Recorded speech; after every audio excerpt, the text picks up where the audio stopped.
You are live back once again at the Sunday session number 5. It is I, says me, Jay Morganheim. I'd like to thank y'all all for tuning in. If you're watching this live, you're watching the Morg TV, I'm thanking you twice. If you haven't hit that like button, hit that on your way in the door, please. And thank you. That helps the algorithm. And if you haven't subscribed to the second channel, Morg TV, please do so at some point in time. Got another great show for y'all today, full of energy. Very happy today for a couple different reasons. But before we get into that, let's introduce our excellent panel here. Let me get this starting with number 1 today. Hold on, let me get your face right, bud. Let me get your face right. Dizzle himself. Dizzle is a one of the quality members of our cast, been in the game 20 plus years. He specializes in all things Tigers, all things Michigan State. And welcome to Happy Today there, Dizzle. Coming up next, we got Weezy 19. Weezy, another 20 plus member of the Budz squad. He specializes in everything Detroit, especially Pistons. He is the ultimate homer to the point in which he will have conscience. We go with against all credible logic just to be a homer. Welcome to y'all, my boy Weezy. Just a little bit. Just a little bit. And last but not least, Slade Wilson. You already know last week he was the one who came up with the moniker Morg for Morg TV. He is one of the most outspoken panel members that we have. We also refer to him as Slade A. Wilson. So with all that said, welcome y'all to the show. What happened? We missed somebody. We missed me. What up, though, Budz? We're missing you. Yeah, we missing you. I had the camera thing. All right, so boom, we are here. Hostess with the most. What's going on? How y'all doing? Doing good today. Yeah. Not as Happy Sunday. as you, but you know what I mean? We all good. Happy Sunday. Hold on, see the comment section. Oh shit. Hold on, fellas. Aleem Negro Papi is a friend of the show. And every time Aleem hops in, he gets a special introduction. So, folks, let's 1 second, let him get his special introduction for Aleem. Yo, Papi, yo, bro. What's up, bro? Yo, Elam, Negro Papi, respect for you, bro. Seriously, man. Elam, Alem, Negro Papi. Yo, respect, bro. Yes, man. All right. So you too become a member of the show, hit the Cash App or anything like that. You can get your own customized introduction, special shout out, just hit me in the comment section, hit the back channel. Oh man, he said. All right, folks, fellas, without much further ado, let's start number 5. Topic number 1, boxing.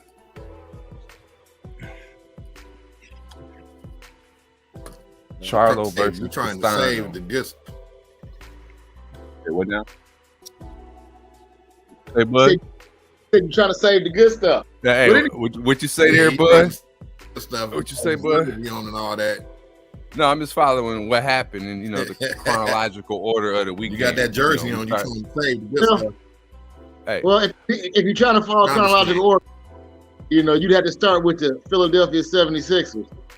Yeah, but we're saying sports-wise, it was only one thing in boxing to talk about, so we'll just get the boxing. I'll buy that too. Okay. Well, how about that? What y'all think? Charlo beat that ass. Well, what Charlo did was prove he was the real champion of that weight class and the real champion, period. Because when you have a rematch with a guy who they say you fought to a standstill with, and you come out there and you knock him out, I think you proved your point. Yeah, and he's done that 2 times now, right? 2 times in both his rematches where he has crumbled his opponent. Yeah. Like that left hook was devastating. Yeah. Very, that left hook was nice. Looked like that body shot hurt him. Made all proper adjustments. It wasn't just that body shot. it was those body shots he was hitting him with the whole fight. I mean, he was fucking him up. So, but I mean, what do you start on? We obviously, since Charlo won, hands down, it was awesome. But let's see the things that you liked about Castano in that fight. What y'all like about Castano? I thought his aggression was awesome because he was taking the fight straight to Charlo. I thought that was pretty good, and Charlo really wasn't hurting him in the beginning at all. He was tough. He was tough as shit. But I don't think he posed any problems. He was real tough. Well, I mean, I'm not gonna go so far as to say that Charlo wasn't hurting him with them punches. That guy's just a real tough Latin fighter, and he wasn't going to show the pain. There were several times early in the fight where you see Charlo hit him and he stopped him dead in his tracks. Oh yeah, for sure. But he was the aggressor every round. Though. Would you agree to that? That's true. But Charlo's a real patient fighter, and his game plan was that every time he tries to pin me and flurry on me, I'm gonna flurry back with him, and you see how it turned out. Not good. Yeah, not good for Castano. Just pass out. Can't go on. I mean, you got to come up with a solution for guys like him in Mayorga. Yeah, he thought he could sit there and take. He thought he could take some of Charlo's beats, but he couldn't. He couldn't take it. He couldn't eat it all. Left hook to the head, left hook to the too body. much on his plate. Yeah, but I mean, he got hit on top of his head, like it was behind the ear. That shit reset his fucking. Remember when Anthony Joshua and Ruiz fought? Like when Anthony Joshua was stupid dizzy for a minute. That's how Bud was. When he got up, he started doing the crab walk. You know what I mean? He was going the wrong way. So I was like, yeah, he got his shit reprogrammed to equilibrium. Because like you was saying earlier in the group text, the rib shot super crumbled him that he feeling the most. But that re-equalizing of his equilibrium. It's not doing too well for him at all. Yeah, something about the cerebellum, something like that. The cerebellum. Yeah, he had his shit all that. So I mean, I thought even when he when he got up, how he was like on he was in 4D. He wasn't even in 3D no more. How he was moving on skates. I thought that three of them. I think the referee took too long. What you think there, Slade? You're usually a proponent for stepping it in before it gets too late. Last night I watched a couple of fights. One of the undercards, they had a real good ref too, and those refs last night were letting them fight, and I loved every minute of it. You got to give a guy a chance. Yeah, you got. I'm saying the fight before that in Ennis's fight, he let that man get to 9, and he stood up on 9. He was gonna let him fight still, but he couldn't. He was stumbling, bumbling, rumbling. He couldn't stand up no more. But if he couldn't compose himself, he'd have been able to fight. Now, that's usually how they used to do it, 70s, 60s, all before that, the 80s. But, you hit the late 90s and the early 2000s, and refs will grab you at like 7 or 8 until it's over. I mean, without even giving a guy a chance to even compose himself. You got 10 seconds. I just thought I was impressed by the refs. Yeah, I thought that the last, Lou Castillo or whatever his name was, I mean, maybe they did it because it was the rematch and it was controversy, so he was going to make it be no questions asked. But I thought the way that he got up, I knew he was fucking done by how he couldn't maneuver at all. So I thought this was an instance where the ref should have just stepped in and was like, dog, you done. But he let him step up and get crumbled again, which I'm a favor. If I was a ref, they would fire me because if you still standing up or you ain't, I'm an old school, I would let you get your brains put in. I mean, I'm bad about that. But I thought that ref should have maybe stepped in last night about 20 seconds earlier. I wouldn't let him get knocked down again. Oh, so the rib chop flurry would not have happened, huh? No, his ribs, because it's I mean, you seen he was done, like the way he couldn't walk straight. I said, yeah, he's reset. But the point of that story is, in his defense, he wobbled Charlo a couple times in both their fights. He stopped him in his tracks with a right or left too. So the ref also knows that. So I mean, these are professional fighters. A punch can end it at any time. So that's unfair to stop that for that guy. And I think them refs last night got it right again. Got to give them. Yeah, I definitely can't complain against nothing that the refs had going on last night. I thought they did well. They waited till they knew it was a wrap for sure. Well, and on top of that, it was for all the belts. Yeah, that too. That definitely All weighed in belts. on it. I think weighed in on it too. As for this undisputed, as for all these belts, we're gonna leave nothing. Nothing like they say, play above the refs. They're gonna let that happen. Yeah, So what's only next? line. So what's only lying? So what's next for Charlo now? You know what I mean? Or let's say the Charlo brothers, because you got his brother at the next weight class where he said he wants Benavidez. He doesn't want that.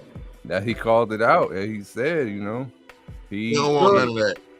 They specifically are talking about that. I don't think it's a fact. I mean, I know what you're saying. He don't want that, but from the aspect that it might not be a good idea, but I really believe that's what he wants for real in his heart. Jamal Charlo, Big Charlo. What y'all think? Not a good Yeah, deal. he say he want it, but he don't want it. I mean, eventually he's gonna have to fight. Terrible deal. It is a terrible deal. There's some guys you need to duck. I mean, Canelo's ducking him for a reason. Canelo's ducking this guy for a reason, fighting fight heavyweights and stuff like that. You know what I mean? So Right.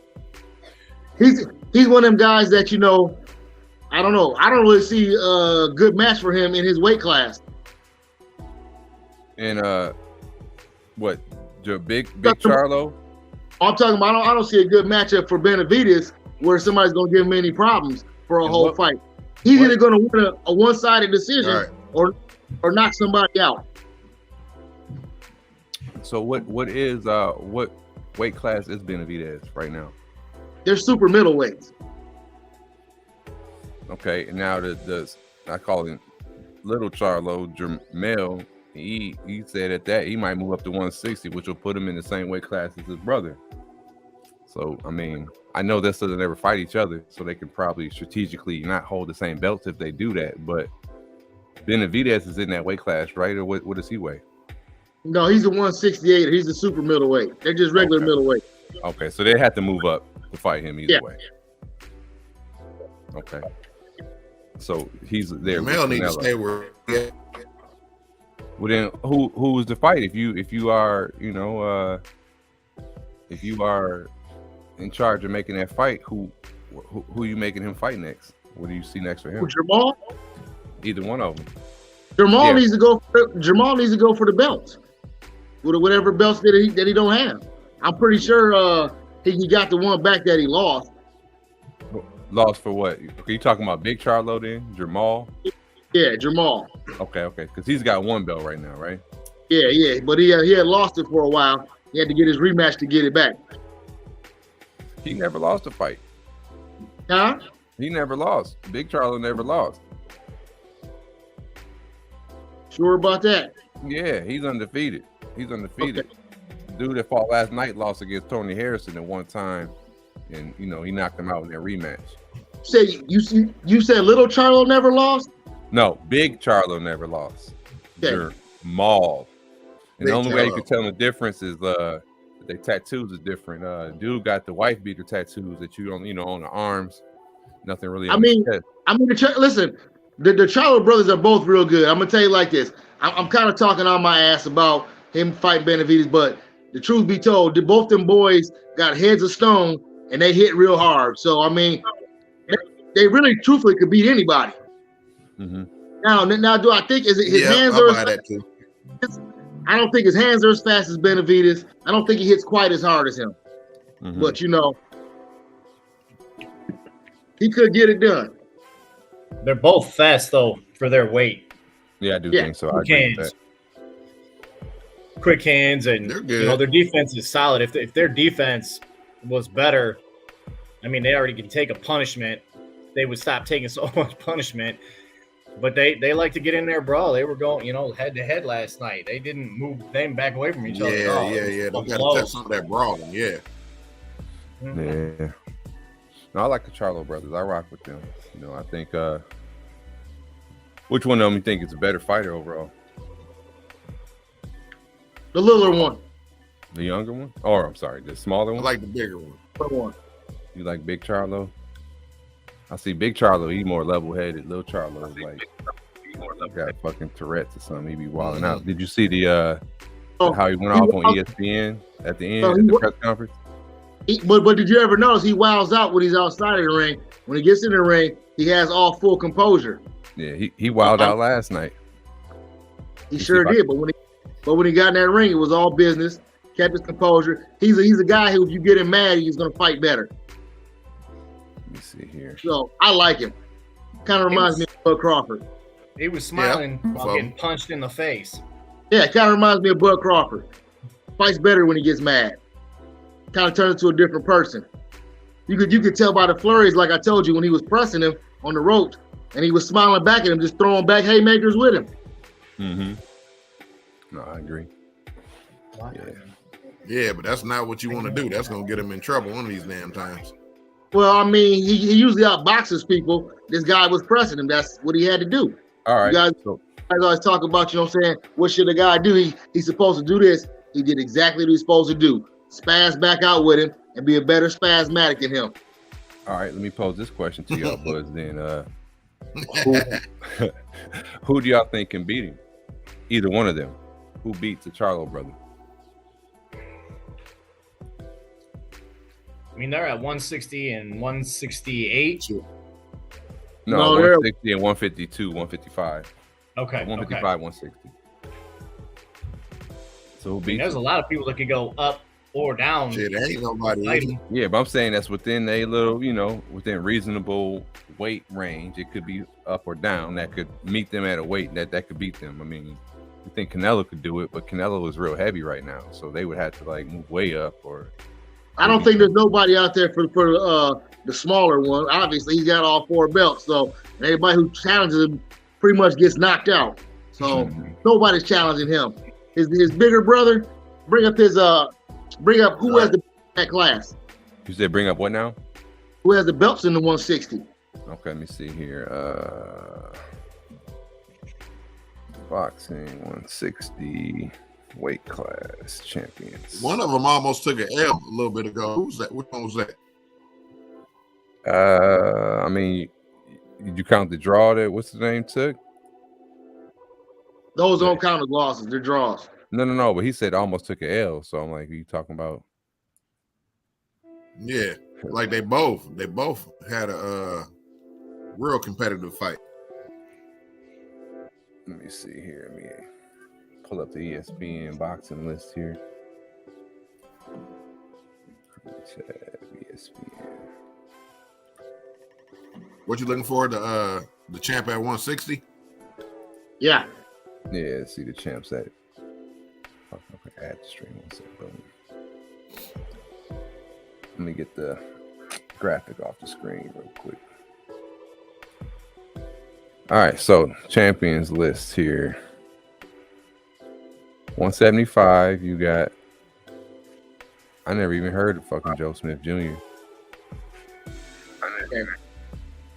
168 super middleweight. Whoever the hell that is. 168 is all Canelo's, right? Yep, that's Canelo. Yeah, he owns every belt at that weight class. Right, so that's why I've been.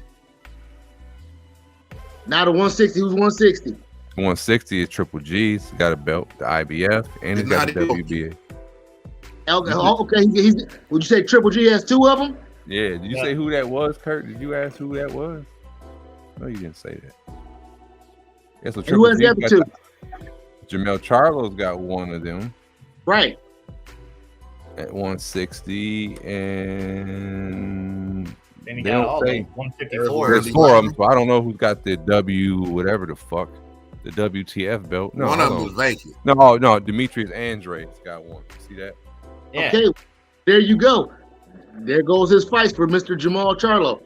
Quit worrying about Canelo and all this stuff, and go get the rest of them belts. Unless you're going up in weight class, go fight Triple G. All right.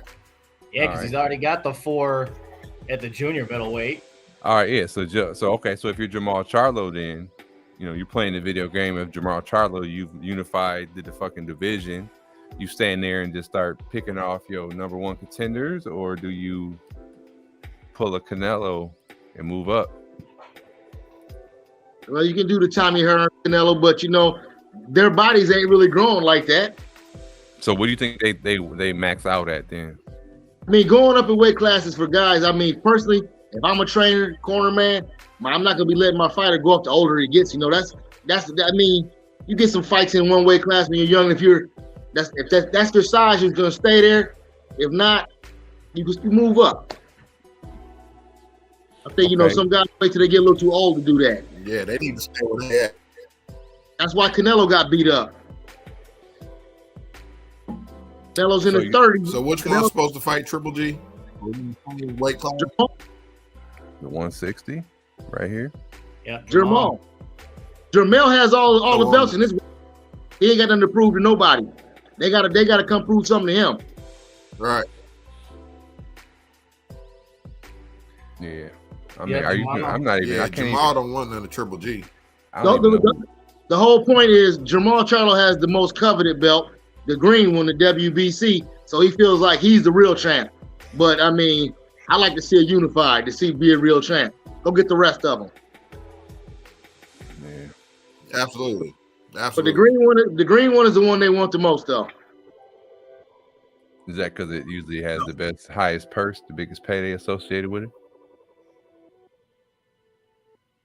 It's the because it typically does, right? That green belt, it's the most coveted stone of the fucking gauntlet. Yeah, I think it might be like the original belt or something like that. You know what I mean? The other ones got added. It used to only be like one belt.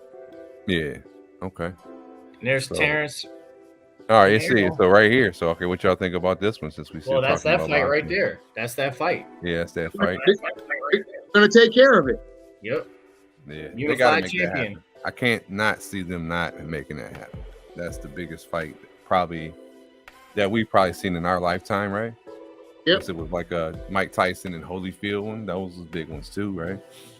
And then right after that, they unified that though. Then they got that boy Jerron Boots and it's gunning for him. Yeah, I think so too. Yeah, I like Boots. He did well last night. Oh yeah, he does well every fight. Here's a surprising statistic that I did not know that they hit me to. That boy's never lost a round in any fight. Yeah, I saw that. Yeah, he said it last night. He never lost a round. Never lost a round. Wow. He reminds me of like a less cocky version of Adrian Broner. They're from the same. They're both from Cincinnati, right? Sounds like. All right, junior welterweight. Move up 5 pounds then. Yeah, junior welterweight. There ain't nobody. I mean, that's Josh Taylor. Basically, got that shit on lock. All right. He's got it on lock right now till Teofimo starts tearing through that rank. Yeah, I mean, Teofimo got to come back from his loss from Cambodia. Yeah, I know, but the whole point of that is he left that weight class and went up to the one above where Josh Taylor's reigning. That's what I'm telling you. He's not fighting 135 no more. He had to cut too much weight to be in that weight class. That's why he got peppered up. There's Tank Davis. So yeah, the junior lightweight. So what the fuck is Tank Davis? And they didn't put him on the list, or why isn't he like? They tripping. ESPN is tripping right now. Why they said he's the WBA right there. Go down, bud. It said, yep, Gervonta Davis, WBA regular lightweight champ. Yeah, well, what kind of bullshit is that? How come they don't got his name on none of this shit? That Bud is the franchise. It's like Cambosos is the franchisee. Yeah, but Tank, I think Tank will beat him though. Because he won them champs. Say that one more time. Say he's one of those paper champs. Paper champ. Right. Yeah. I mean, any final thoughts on the box? Let me see. I didn't see nobody else that we even. Oh, Shakur Stevenson down at the 130. He I like him, but yeah, I think he is going to gain weight. All that. Yeah, he's running all that. I would like to see him move up in weight actually, because I think he can do it. He looks like he's usually taller than most of the guys he fights, and he's young as hell. So I think that he would obviously naturally gain weight, and I can see him easily in the 135, 140, or I think for sure. I think he'd be a good 140. Shakur. We'll let his corner take care of that decision. Of course. But here on Mark TV, the most important opinion that counts is mine and yours. Let me see here. Yeah. But with all that, switching gears, as they say, switching gears. You want to start chronologically throughout the week? Yeah, we just gonna go down here. Yeah, we want to go to the first closeout. We're gonna jump into Philly, Miami. Yeah, that's how. Yeah. Boom, boom, boom. 5 teams remain in the battle for the 2022 NBA title, and a couple have already punched their tickets to the conference finals. The Miami Heat ousted the Philadelphia 76ers and have reached the Eastern Conference Finals on Thursday with a Game 6 win. And we waiting on the winners for the Western Conference because we already know who Miami about to get slaughtered by already. Yours truly. So, we'll go to the comment section because I saw a comment about that. You know what I'm saying? And it was like, so what was y'all saying about my boy Jimmy Butler? Yeah, I was saying I'm eating some words about him. That's what I was saying. He did because like when he popped on here last week. MVP. And he was like, he said before you ran off, and he was saying Jimmy freaking Butler. Just like Charles Barkley said, I'm eating words and all that. Jimmy freaking Butler. Oh yeah. So what was the demise of Butler did it. Butler, it was too much Butler and not the absence of Joel or James Harden. What's up with James Harden, man? He like gave up. I'll break it down to you like this. What happened was, I mean, no matter what I said about him, you know, Jimmy Butler is still some guys hearts pump Kool-Aid. I'm not gonna say, you know what I'm saying, them Sixers pump Kool-Aid, but some dudes got some different pumping in their chest. And Jimmy Butler has that. As you can tell by his, I mean, he predicates his whole game on defense. The offense comes after that. You'll see him dribbling around the whole game worrying about getting dimes and playing defense. That's what wins. And you know, they also have a certain guy named PJ Tucker out there helping him keep that game plan alive out there. Some guy who I told somebody on this panel was irreplaceable that the Bucks should never got rid of. Never should have traded him or got rid of him. Bobby Portis never, ever, any day of his life be as good as PJ Tucker. Never, absolutely. ever. He's way better. Marcus Smart or Patrick Beverly. No, he is not a game changer. Not them two. No, not those three. Dude, PJ Tucker. PJ's a bomb. He's a dog. You can't replace a dog. No, Kersey. Kurt, that's just your personal. That's that Homer stuff. That's that personal hate. You can't admit what you see. That boy makes it. He's like a James Posey or something. I'm being all the way honest. Dandy, they ain't winning because of fucking PJ Tucker, dog. Yes, he the spark plug. No, how is he not? They got all them flickers. They got all them flickers. They got the Butler. They got motherfucking Bam Adebayo down there gloving everybody's shit. PJ Tucker is not the reason he. Right, he so you saying, but he ain't helping. He ain't helping them like he helped Milwaukee. Oh, okay. Well, obviously that means he's way better than you're admitting then, because I could have swore the Boston Celtics just sent Bobby Portis and the Bucks home. All the way to the crib. I could have sworn. So I mean, to the crib. They did. So I mean, so your point is not made. We're not talking about him. Team. We're talking about two individuals. No, you said that PJ Tucker was not better than Bobby Portis, but the same team got it done with. The same team got it done. They got it done with PJ, but couldn't get it done with Bobby. So PJ in the Eastern Conference Finals again. That don't mean they ain't got shit to do with PJ. Has nothing to do with PJ, huh? Him not being on the Bucks. No, absolutely not. Absolutely not. Okay, all I know is he's gone. Absolutely not. All I know is he's gone. Middleton not playing is the reason Boston won. That did probably help, you know. But congratulations. Congratulations, though. All right. Well, I guess what you want to go ahead and you want to. No, I wasn't done with them 76ers yet. Okay, hold on. We wasn't done with them yet neither. All right, go ahead, carry on. I didn't get a chance to say what I got to say about Joel Embiid. Well, it wasn't Joel. It wasn't Joel. I had something to tell you about. You gotta let me finish. I wasn't done with my rant yet. I mean, you hold on a second. Okay, go ahead. I wasn't talking about Joel. Don't even get to Joel. We're talking about Doc Rivers, the man who makes everything click with his bad decision making, being a terrible coach, like I've been saying for years. Riding talent, not doing enough with the talent he has. Every team he's had has had talent, major talent. I mean, major talent. And he crumbles once again under the pressure. That coach, Doc Rivers. He fumbles. He fumbles time and time again. Absolutely. Yes, he does. Now, Joel Embiid, this guy has a broken orbital bone. He came back from a concussion. If you watch the games, you see him falling on his back, busting his head up, being delirious. I mean, he was like in a boxing match. Yeah, I mean, you can't get nothing else out of him. So that all falls on James Harden then. So, you know what I mean? And James ain't James no more. That's the end of that right there. No, not at all. He ain't big game James at all. What happened? It's hard to debate that. He don't want to be there. He's like Antonio Brown of basketball. Mm-hmm. Antonio on his way out. Well, I mean, that's the best I can say if I had to compare sports. No, because he's not that. Because Antonio Brown can still produce. If somebody give him a chance to play, he just can't control his mouth. Okay. James Harden doesn't talk, and he's proven he can't do the job no more. But I'm saying, as far as when you be like, oh man, I don't want him on here, and he done went from team to team, went from Houston to Brooklyn to.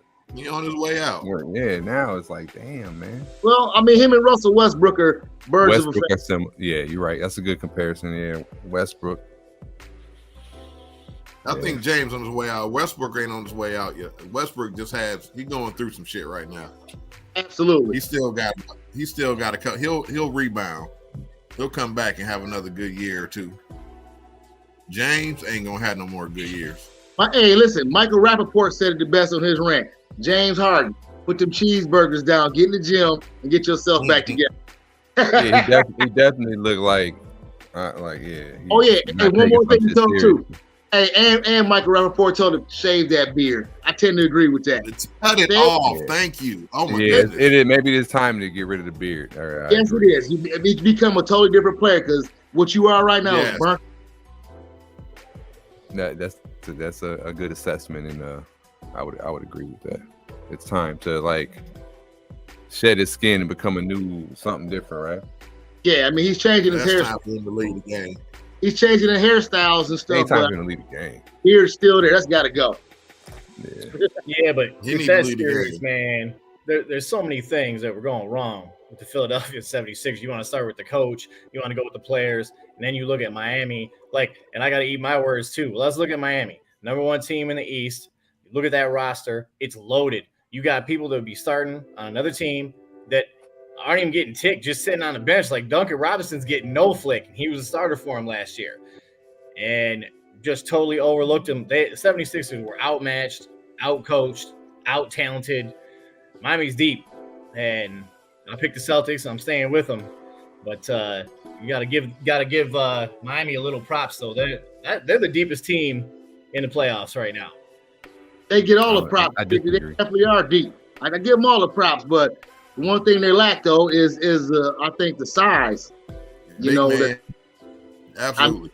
I mean, but Boston just beat a really big Milwaukee Bucks team. Yes. That's what I was. That's Boston, because Boston is really big. If you didn't notice, Boston is really big. If you didn't notice, Giannis is the only normal freak out there on that team. Well, Brooks, Lopez is big, and I mean they got smaller guards though. Bobby Portis big. Yeah, Bobby Portis is fucking huge. Yeah, but Bobby Portis he's like 6'11" or some shit, ain't he? But Bobby Portis is kind of garbage. No, I agree. Bobby Portis is. I'm just talking about his height. Yeah, he is a dog. You can't teach height, but you also can't teach heart, and he'll never have as much heart as PJ when it comes down to playing the game like that. No, I don't think that. He don't throw his face in there and grab the rebounds. He'll never be able to play defense on every position like PJ Tucker can. PJ can hold 1 through 5. Bobby cannot. He'll never be as valuable as a PJ Tucker. That's a great point. I was gonna say PJ is definitely somebody. And guess who plays center? He plays center, and he's like what, 6'8"? He's about 6'8", 6'9" at the most on a good day. But you know, the best coach in the league right now, coaching probably is that video analyst, Mr. Spoelstra. Talking about a guy who's been watching the game and breaking it down for years by himself sitting in the room. So I mean, he kind of knows the game better. Top 5 coach in the league every year. Huh? Absolutely. He's a top 5 coach in the league every year. Yes. Was he a top something coach his first years though? I used to hate on him on Spoelstra. Well, that's because we all used to hate on him. You just hated the talent that he grabbed so quick. You got LeBron and Dwayne. But I'm sure he had that moment where he came to his people was like, "Hey, I know y'all think I don't know shit. Hey, I never touched the ball, blah blah blah. But I know the game." Mr. Mogg, I believe you have it all wrong because one thing I don't think we didn't know that Pat Riley was what fucking Spoelstra was back in the day. Yeah, he was a video analyst. So Pat exactly what he played, but he played. Pat Riley knew exactly what he was doing the whole time. He took a guy who walked his path, turned him into a Pat Riley Jr. No, most people know that. Oh yes. Pat Riley was an announcer. If you watched, apparently you haven't watched Winning Time, the history of the Los Angeles Lakers. Catch it on HBO. It's very, very good.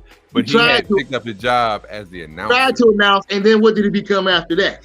He became the coach because Paul Westhead and the other coach at Jack, somebody, he fell off his bike and broke his face. What are you doing? And what are you doing when you're announcing? You're breaking the game down, but okay. And so, what does a video analyst do? Listen, you're not the key difference. No, you're not listening. What does a video analyst do? Breaks the game down. There you go. Before he was a video analyst, what was he? Okay. I mean, that's an impartial guy to the game who don't have to have his mind on anything but watching the game and figuring out what's going on. Pat Riley played. He had a ring, didn't he win a championship? Absolutely, he did. He was part of. Did Spoelstra ever play on any team? I'm sure he played something in the backyard. I don't think he played at all. But I'm saying that's the key difference between they both was breaking down game footage. Spoelstra only that. Pat Riley fucking won a ring, bro. You know, played in this game. Yeah, that's fine and dandy. That separates them two at all. You know what I'm saying? Okay. But then why can't Nash coach? Every player don't make a good coach. Because he never sat there and make a good supervisor, bro. Like that. I don't know. Nash got all types of problems. We talked about that, but I think Nash's problem is he ain't no leader. There you go. His leadership is not. I would say his skills. He just got really strong fucking personalities in his locker room right now, and he's too young of a coach to walk into that scenario. It's like fuck, you can't. It's like if you was a substitute teacher or your first year and you got the badass fucking special ed class that you need to like really know how to deal with them, and you just came in too early. So it's like. You need a couple more years of experience of coaching before you can deal with KD, Kyrie. You know what I mean? I'll buy that to an extent, but along with that comes, he is a leader. He was a point guard. Every point guard's a leader. Now, did you ever see Nash leading a huddle though? In a timeout? He's not a vocal leader. Okay. And if you're a coach, you have to be a vocal leader. You would see Kid grab the huddle, take over for the coach. That's going to be a good right there. But I'm not taking the Nets job. No, I'm not taking the Nets job. I already said I don't even want to mess with Harden. He left. Okay, you're good. And I like Durant and Kyrie. They have exceptional talent, but I guess I'm whack. But I'm not coaching that team. I don't want to coach the Nets. It's disarray and a bunch of old bums. And I think the personality are not old bums. Look. Durant wanted his own shit. Left Oklahoma City. Didn't get along with Golden State. As soon as he got his ring, he was out. You know what I'm saying? Now, Kyrie, like you don't want to say he's not selfish and okay, he's trying to do his health or whatever, but that man is not on the court. No consistency. Don't want that Nets job at all. They'll be back next year. They're my second favorite team. I don't know if y'all knew that or not, but yeah. They're gonna be. I know they're gonna be back next year trying to get into that playing game. We know that, and we know that you like to pick perennial losers to root for. So that's understood. That's underdogs, right. Not perennial losers. They're just perennial losers.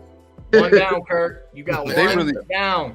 One of your teams is gone. Yeah, their biggest problem, I thought, this year was they ran into the Boston Celtics, like the way their seeding fell, because they were not a fucking 7th seed by talent, just by schedule and record only.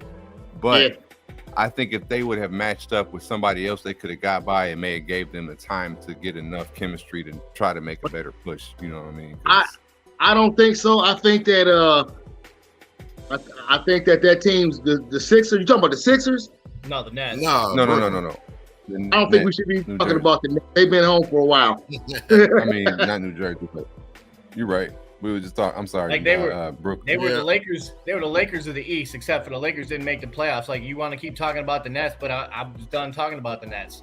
I thought we were talking about the Sixers. I was going to say their fate really got sealed with that elbow when from Toronto. You know, when Embiid got that concussion and that orbital fracture. That's when they were done, because that is their star. And I think that James Harden had consigned himself to being the second fiddle, you know, to Embiid, and it was fine, and it was going to work, except for Joel got hurt. You know, I don't think they would have. Go ahead, bud. Oh, sorry, bud. You see, Jokic take the MVP, but he didn't get hurt, and their team got knocked out, and Joel gets hurt, and his team got. You know, I think Joel was MVP. Well, it's like this in most sports. Healthiest teams usually win. So you just named a couple teams. Jokic didn't have Jamal Murray all year. His second fiddle was gone. That's right, but he didn't have him last year either. Exactly. Giannis. I mean, Middleton's been done for a while here. He'd have his second fiddle. You need your second fiddle. What I'm saying is that the Sixers, they lost Joel, and they, you know what I'm saying, they're done. You know what I'm saying? Without him, they're done. Even if he didn't. Now that brings up my next game series. Your boys, the Warriors. I believe that they really squeaked by because John Morant got hurt. That's the only reason they won. I'll buy that. I mean, yeah, perhaps. Absolutely, because Grizzlies is way deeper than the Warriors. Yep, way bigger. And in them crunch times, I mean, in the crunch time when you don't have a guy who you can just throw the ball to and they can just score at will or get fouled at will, Derrick Rose or John Morant, I mean, a Steph Curry, you know, it's really hard. And without Steph Curry, I mean, John Morant, they didn't have that. Yeah, he put way too much pressure. John Morant put all the pressure in the world on him. Yes. And I mean, and in his defense, Dylan Brooks did the best he could. Yeah, but he ain't they were 20-5. Like they were 20-5 without Morant. Correct. And I understand that. Yeah. I understand they don't have their best player. Like, I'm not saying that they're just as good a team without him, because that's stupidity. Like, they're a way better team with him. But they're so deep, they were holding it. But man, the rest of the team just couldn't shoot, couldn't get it together. They weren't playing big. No. And right. They got blown out, and Ja got hurt. That was it. And that's why I'm saying, you know, in them last games, you know, with Ja there with the ball in his hands, and you don't have to swing it around the horn to get an open shot. You can, you know, isolation and do. But Ja got hurt. Ja got hurt at the end of that game, and they were already down by like 40. You know what I'm saying? Like, that game was over without Ja. And I know it's just one game, but and then they came back and they won the next game, and then they beat the Warriors pretty handily the next game. But the Warriors. So they what I'm saying they level their competition, man, because they shouldn't even. What I'm saying is, they won that game. Well, every game is its own situation. It's like you guys were calling out. Besides you, Jay, these guys were calling out how there was no way that Giannis was going to lose to the Celtics. But I picked the Celtics to beat them dudes a long time ago. You know what I mean? That's what I said. I picked. You got to play the game. You got to play the game because they ain't hacked it. I know, but the Warriors. Chris Middleton, they win. They did what they had to do. They won a game on the road. They won 2 games at home. So they went 3-1. They did exactly what they're supposed to do against a team that had Ja Morant the whole time. So they went 1-3 with Ja Morant. And then they went back to Memphis, got themselves a good team win, and went back to Golden State and lost. Like, I don't think, you know, a 4-2 victory with Ja only not, you know what I'm saying? Man. I mean, it made a difference. They had to do it in the first 4 games with Ja playing. So if they were 1-3 with Ja playing, who's to say that he was going to make that much of a difference the rest of the series? Me. It would have been way closer. I know you would. I think they might have went 7 games because, like, the Warriors, like I like them coming out the West, but they don't they dilly dally too much. It seems like. I mean, like they got beat by 54 points, right? No, I would say they take their ego. Their ego makes them not do what they should do sometimes. Like, I mean, but they had the championship pedigree. They got 3 championships, but sometimes they dig around. And Memphis whooped their ass all over the court. So they can't do that against the Suns. Well, once again, there goes a point though to my story. The healthiest teams do win. And Golden State's one of the healthiest teams. They got no injuries. Well, that's what I'm saying. I was just throwing something out there with a healthy Ja Morant. That series, I think, would have been a whole lot different. And I think Memphis would have won. But that's only one of those shoulda, woulda, couldas. It's only a theory. It's only a theory. You think they got the strongest pedigree, like you said. It's only a theory. Only a theory. They would have won 3 straight. They were down 3-1 with Morant. So he's in it. They would have won 3 straight. I think they probably could have did it. 15% chance, bud. To come back down from 3-1. Sounds I like going for underdog too. I know, bud. I know. Yeah, but they lack the. They didn't have the experience. Exactly. I was gonna say they didn't got the Draymond and the Clay. Well, well. How do you guard that team? And listen, and they didn't have a Kerr and a Mike Brown to coach their team. That's why I'm on Golden State again. They got the team. They got the championship pedigree. Their roster is deep. They have champions. They got the greatest scorer of all time. They got the Splash Brothers. They got Draymond, who was Defensive Player of the Year. They got Jordan Poole, who's just scoring 25 for no damn reason at all. Like, why are we sleeping on these dudes? I gotta hit the pause button on you. You said something I didn't like. You said the greatest scorer of all time. Greatest shooter. Okay, I like that a little bit better. Not score, greatest shooter. Yeah, absolute greatest shooter. I will change that a little bit. Too bad they're gonna lose to Dallas. Too bad they're gonna lose to Dallas. Yeah, you're right. Hey, Ahmad, it's gonna be 50 between me and you after tonight's game, right, Curtis? Oh, so y'all got a bet on this game? With the bet rolling? We got a bet rolling Suns and Warriors, $50. And I know the Suns got home court, so I'll take it.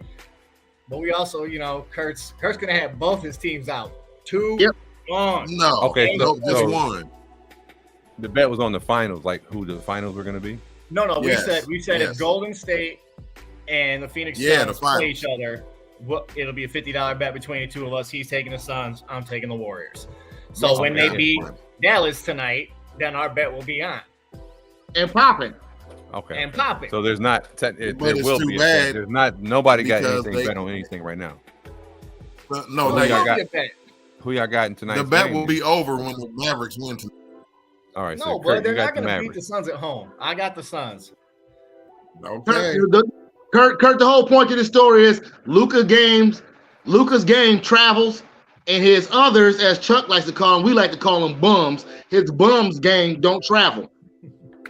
That's the end of the story. Just I mean, I was telling some people that game travels. You know what I mean? Matter of fact, they send it ahead of them. Like if they got to go on the road, they just call up the package. They say, "Oh, I need you to deliver the package to the package." And what's in the package? Yeah, I mean, and they say, "What's that?" They're like, "Oh, it's our game. It travels with us. We send it ahead." You know what I mean? So when they get there, it's already there. You know what I mean? Yeah, I'm just saying, Luka's unstoppable. No matter where he's at. But the rest of them bums ain't showed me that they can travel with their game. That's all I'm telling you. I know. He makes everybody else so much better. It don't even matter though. Yeah, at home he does. You're right. That's why they made it to Game 7. Well, you're right. I'm just saying, home team has won every game. In the playoff without LeBron, Luka. We don't need LeBron. We got Luka. LeBron. You know who I want in Game 7? The most important person to me in Game 7 is Monty Williams. I'm taking Monty Williams in a Game 7. I like him. What, the coach? Absolutely, bud. I'm taking Jason Kidd. Okay, I'm taking Monty. You're wrong with him, but Monty's got it. I got some real blasphemous stuff to say though, real quick. Okay, go ahead. I got something real blasphemous to say. Hold on. I don't know. Am I going to get somebody? All right, this is real blasphemous, and I know it is. Luka Doncic. Is he better than Magic Johnson? Absolutely not. I need that. I need that answered. For some reason earlier today, I was thinking with myself, I was thinking that he just might be. He might be better than Magic. Because Magic ain't had no jumper, but Magic couldn't shoot. Luke could do everything that Magic could do, and he bigger, and his jumper better. I'm just saying. I don't know. They're both is that 6. real blasphemous, or is that just a little blasphemous? They're both not 6. real blasphemous. It's real blasphemous. I'm gonna start with this one fact right here. The way these guys can dribble now. Okay, all they do is carry up and down the court. I don't want to hear that. He's following the rules. No, listen. You're gonna hear this. You're gonna stop and you're gonna hear it. Because all these moves, it's terrible reason. No, listen, you're not listening to me. Because Luka travels like almost every. Oh my God, you're not listening. Luka carries and travels every time he goes to the hole. No, he takes. Kurt, when you watch this game tonight, I want you to count steps every time he goes to the hole. If they don't call it, he ain't do it.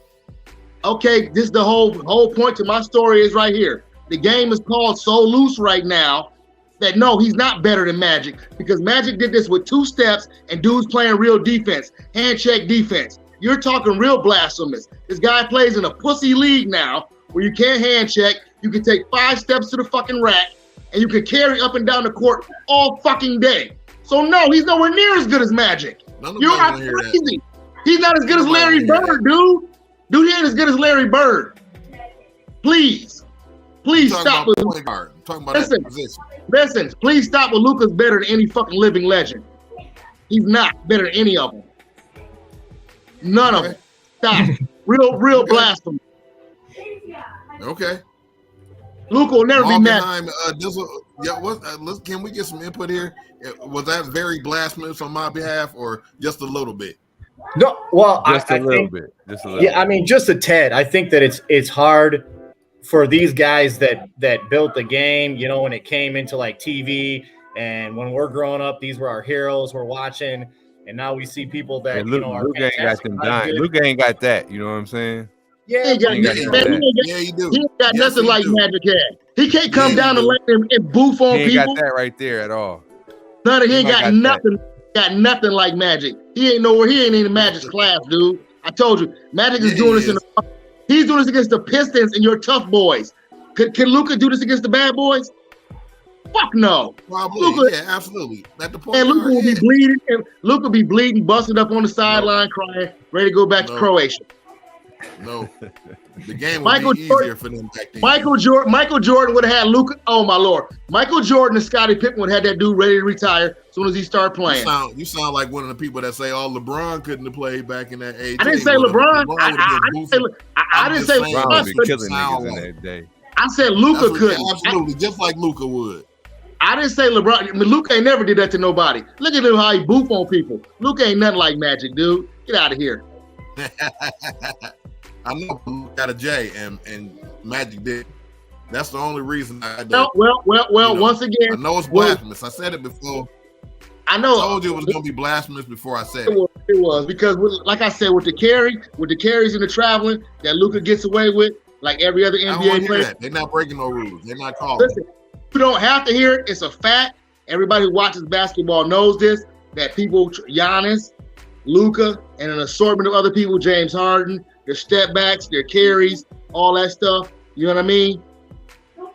Hey, y'all see Steph's four step back the other day when he like hopped and then hopped back and then hopped again and then took the shot. I'm like, dude, he took like 4 hops to get that step back.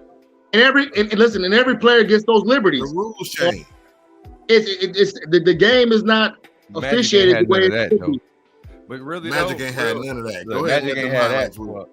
He ain't had none of that. Yeah, Magic had that. Yeah, Magic definitely had that. ISO, could you ISO Magic in the game winning situation? Hell no. No. Listen, can Luka will his team to an NBA championship without the big fiddle? We about to see. No, he absolutely cannot. Okay. But really, in my opinion, Luka just a smaller version with handles of a Dirk Nowitzki. Listen, I don't know why you got to compare him to somebody white. No, just because they the same kind of game. I'm looking at it, and he played for the same fucking team. You know what I'm saying? Like was their replacement.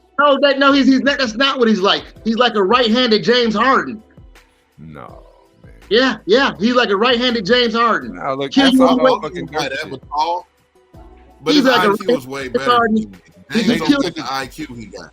They just took the dirt and moved the tributes around. They said we're gonna take some of your fucking. Why can't he be like a right-handed James Harden? They both got beautiful vision. Because James Harden IQ ain't that high. It's not as high as have a point.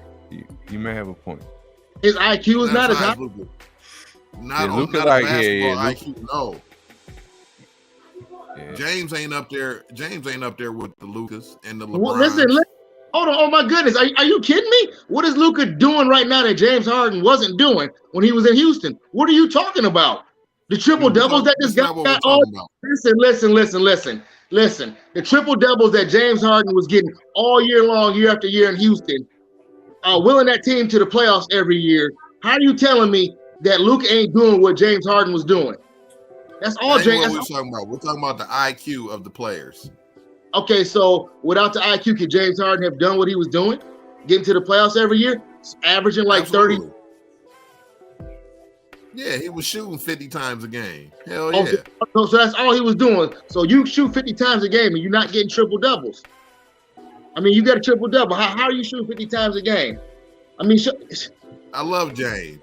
I think he's an awesome basketball player. Well, I don't. That's why you made the comment. Or LeBron James. He ain't got the Luka or LeBron James IQ though. I mean, I don't understand why Luka Doncic gets this IQ when he ain't did nothing. I mean, we compare him to Magic. So we compare him to Magic. So he got to be nicer than James Harden. He's not nicer. Is he nicer than James Harden? He's nicer than James Harden right now. He's nicer than James Harden right now. Thank you, Chuck. But I'm saying when James Harden was in his prime, Luka is not doing anything that James Harden was not doing in his prime at the time that Luka is in his career. James was doing the same thing. So Luka's a little younger. You don't got to take 50 shots. Yeah. Luka getting nipples also, and he ain't got to take 50 shots to do it. I really don't understand how you're saying this when 4 years ago everybody was enthralled with James Harden and his ability to score and being a fucking scoring leader all the way through the year and stuff like that. I mean, I really don't understand. Your memory must. He's a better scorer. He's a better scorer than Luka. I know, but he was in his prime. In his prime, he was a better scorer than Luka. I get that. He ain't got that IQ though. Okay. Where James at? James taking his team to now. That's gonna. He's burnt out. We already talked about James Harden. He's burnt out. He's the second fiddle. Now he's the second fiddle. You know what I mean? Luka's the number one fiddle. Yes. He's not burnt out yet. Absolutely. So we're talking about guys at two different parts of their career. So I'm comparing James's part of his career to Luka's, the same amount of years in the league. And so I'm telling you, Luka ain't at his prime yet. Luka not even in his prime yet. You give Luka that time first. Well, I mean, you be 8-10 years in the league. What you're doing right here, right now, is trying to crown this guy before he's putting his years. You know what I mean? And he ain't did nothing yet. He ain't done nothing. And James Harden hasn't done. I'm not crowning him with anything except the IQ, a great IQ. That's all I was crowning him with is his IQ-ness. Well, one of the youngest MVPs. One of the youngest MVPs. I don't know when Harden got his when he was like 29 or 30, but Doncic is young. You know what I'm saying? He got his young, so he's doing it at an earlier age. And in 6 years, he's going to be 30. And to be honest, Dallas ain't even that good, really. No, they're not. They're bummery. They got Jalen Brunson. How many other all-stars they got besides Luka? How many what? Exactly. No other all-stars at all. That's what I'm saying. Other all-stars do they got on the team besides Luka? I mean, because he's too ball dominant. Nobody else on that team can be an all-star. He dominates the ball too much. Bullshit. I mean, okay, you call it how you see it. You call it how you see it. I'm gonna call it how I see it. So you're taking an inferior team 7 games to the Suns. Inferior to the Suns. It shouldn't be. Listen. I'm pretty sure that James Harden was doing stuff like this too. I trust and believe. Nope. He ain't gonna be in James wasn't doing it. Luka been in the league, what, 5-6 years at the most? 5 years or so? James wasn't even a starter his first 3-4 years. Yeah, until he left. Luka ain't even got close. He wasn't. Listen, he wasn't in Oklahoma that many years. It was like 2, and he left. So after 2 years. So after like his 3rd year, James was killing it. Yeah, he's the 6th man of the year. Yeah, he was 6th man of the year, like twice. And then he left. Luka been killing from the beginning. Yeah, I don't know. If I had to pick, I'm building a squad. Hold on. How is he gonna be killing and even in the starting lineup when you got the Duck and you got Kevin Durant in your starting lineup? There ain't enough balls to go around for James Harden. He has to come off the bench. Yeah, it was. No, there's not enough balls. That was a good call decision. Wow, you said you're taking Luka over who? Over Magic? No, over James. Over James. If I had to make my squad, I'm picking him. You taking him over Magic? You taking Magic over Luka? Yeah, I'm taking my Spartan. I'm taking my 1979 national champion Michigan State Spartan. So you being biased? No, because Magic had more defense than Luka. Absolutely, that's another part of the story. Way more defense. I'm that. And Kurt, I love Luka, and I don't know. I kind of got to take it. He can just shoot better than Magic. Magic with a jump shot. Yeah, I was talking about. Hey, when I'm just saying, Slade wanted to talk about the change of the game back then in the 80s. Them niggas used to be holding and hacking like a motherfucker. That wasn't defense. All that hip holding and all that grabbing that they were letting them get away with. Listen. That's tough defense. That's bullshit. I know. I'm just telling you. So every time you start trying to compare somebody from a different era better than somebody, that's what you're going to come up with because they're getting officiated differently. You know what I mean? So that's why you got to take that out the equation. Now you can't because he gets to travel and carry with the ball. And Magic was still sweeter. Listen, and Magic was still sweeter than him. You take Magic and put him in the league this year, he ain't gonna do shit. You're crazy. You take Luka and put him back in the 80s, he gonna be killing. He wouldn't even start. You take Magic over Chris Paul? Magic slow ass. Listen. Do you know what would happen to Luka Doncic if he was back in Magic's day? He wouldn't play point guard, and he wouldn't play point guard. He'd play forward. Listen, no, he might not even start. He might not even start. Luka? You heard what I said. Salute. Ridiculousness. Luka definitely would start. He would be dominating. What are you talking about? Okay, you're right. Being ridiculous. You're right. You know what he would be doing? He would be doing the same thing Chris Mullin did. No. Flicking. I mean, no. How tall is? No. How tall is? Oh yeah. Goodness. He would play small forward and he would set picks and get open to shoot open threes. But he only be able to shoot like 4 or 5 a game, like everybody else did back then. 4 or 5 a game. They didn't run offenses to shoot threes. You got a big man back then. Don't need to shoot threes. Don't need to shoot threes though. I know he don't, but like I told you, the rest will be just calling just fucking calls on him all day because he'd be carrying and shit and traveling. So, that's what would happen if he would go time warp back there. He wouldn't fit in very well. He'd be a goofball. He'd always be getting whistles, and the coach would set him on the bench. You come in, you quit dribbling, you come in, you spot up, and you shoot. See, and I thought I was saying blasphemous shit. That's blasphemous right there. Luka. Oh, man. Okay. Well, I mean, you guys are telling me Luka could dribble that good where he could dribble like dudes back in the day on top of the ball and really only on the side and not travel when he goes to the hole. Today would be killing the dudes back in the day, handles. No, listen, they wouldn't be killing them because it's not handles. They will be getting whistled. You can't have 2 sets of officials, one from 2022. The rules are different. And one official from 1980 called the game. Okay, the rules are different. You can't do that. It's going to be one set of. Rules are different. Luka don't have to do that. It would be to the favor of even old school because they could travel a little bit. Luka don't need to. They couldn't dribble like that. Luka can do the old school pat the ball on top if he really had to do that. If that was the rule and that's how they was calling the game, just as sweet. That's what you call now, but I ain't buying it. I ain't buying it. That's most of his game is predicated when he goes to the hole on being able to take them 4 steps. So I'm not buying it. I'm not buying what you're saying. He gets to the rack. I'm not hating. I'm telling you what I see. Their Euro steps are 4 steps. 1, 2, 3, 4. No, it ain't. Oh yeah. The rules are different. They got a gather step now.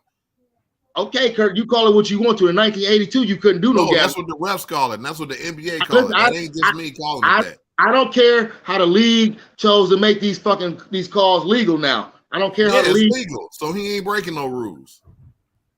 Listen, I understand what you're saying. Back then, it wasn't. Okay, they like the ratings of this travel and carry shit. So no, they're not saying that. They're not stopping the game for this shit.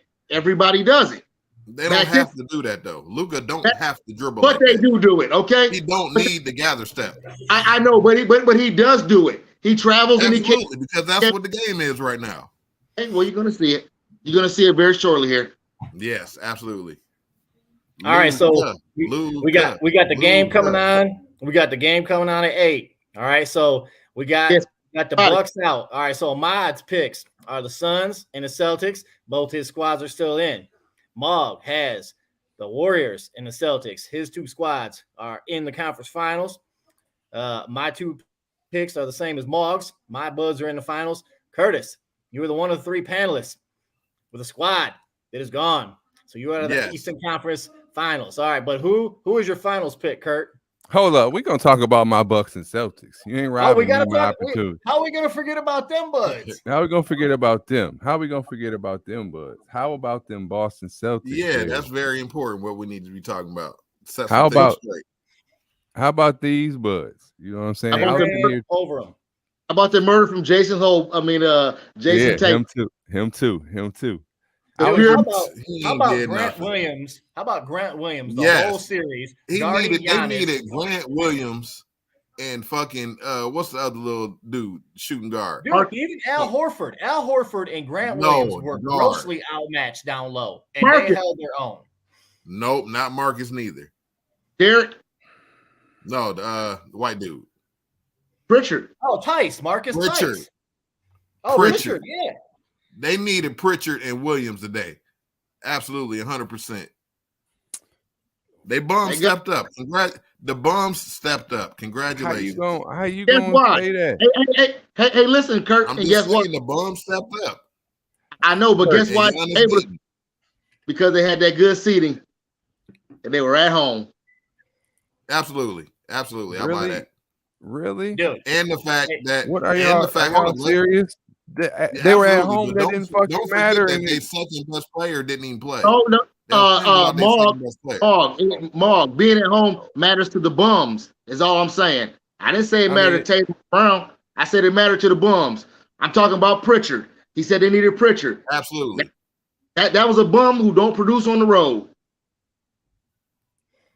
And Grant Williams faded itself. But I'm saying this, Kurt.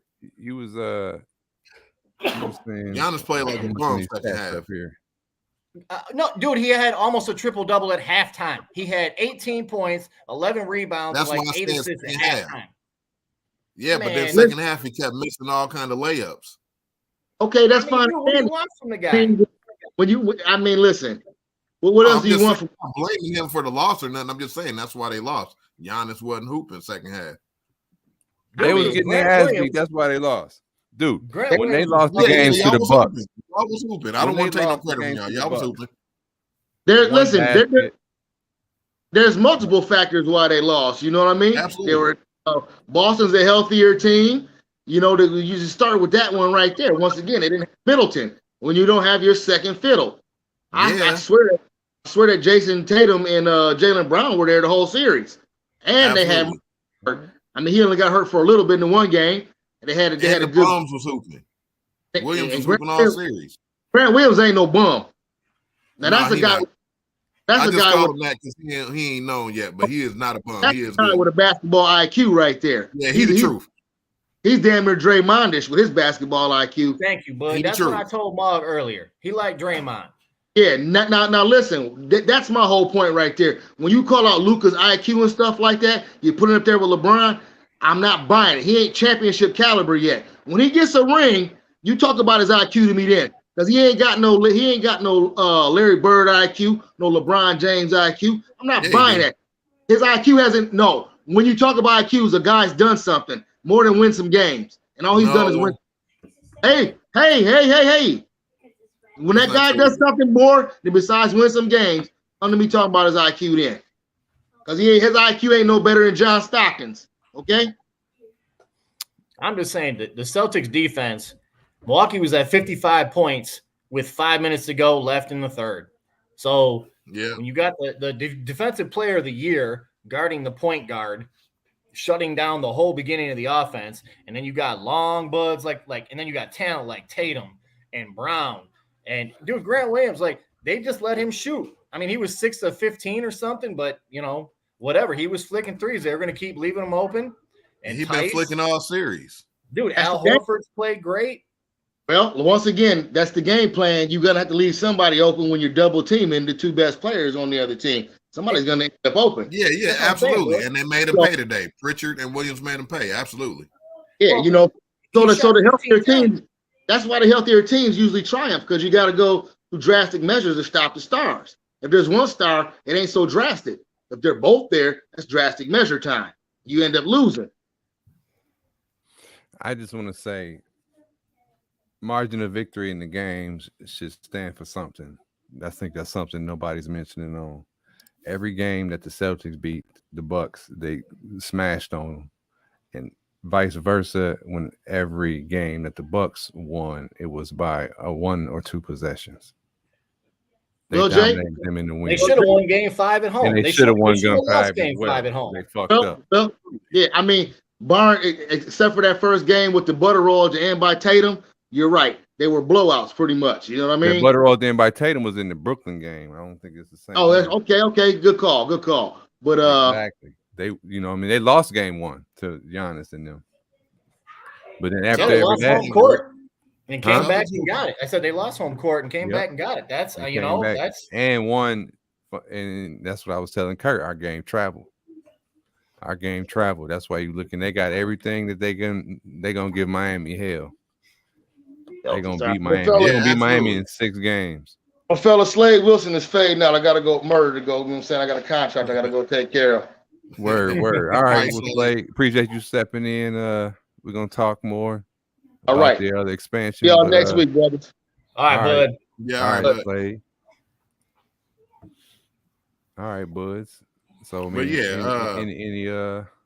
this thing off your face here. Yeah, back to your boys real quick. Mm-hmm. They playing real good right now, and they probably are going to beat Miami because I think they're a little bit deeper than Miami, just as far as scoring the ball with the Tatum and Brown, and now you got Williams. You kind of got to be afraid of Williams. That motherfucker been playing good. You got to respect him. He's like Big Baby with offense, with one way more offense. Well, Marcus Smart didn't play well today, but he still got the assist. He still played exceptional defense. And I will say Miami is a deeper team, but Boston's top tier is deeper than Miami's top tier. So I think the ceiling as far as scoring the ball, right? Absolutely. Their ceiling is higher than Miami's, but both are exceptional defensive teams. So I don't expect people to be scoring 30, 40 points. Like I bet you it'd be around like 95. They ain't gonna break 100 unless somebody just goes off. There's a lot of fouls. This is gonna be a defensive series. Hey, I can tell you who's going to be the key factor in that series. Who's that? Victor Oladipo. Oh yeah, forgot about him. Coming off the bench, you know what I mean? If they get production, yeah, absolutely. If he can come off the bench and control the game while the starters get a rest, Celtics might be in a little bit of trouble. But unless Victor and Duncan better start getting some time, unless they step up, Boston probably gonna win. Boston got these boys in 6, maybe 5. I mean, Miami Heat. Hey, that'll be the best matchup against Dallas Mavericks too. No, they got something for Dallas. They'll treat Giannis like they do the same formula they ran against Giannis. They'll do that. No, that's not it. That's not the answer. No, we got to get there first. I'm not looking past the Miami Heat. I believe that they are a formidable opponent, but they ain't got nothing for us, man. We got something for them. You know what I mean? They got to worry about the 3-headed dragon with Tatum, Brown, and Smart. With the Padrino and now the new young bull Williams, or even the other Williams are coming back now healthy, you know. So we got, you know, and Tyson Williams, and you know, we got weapons. I'm feeling real good this year.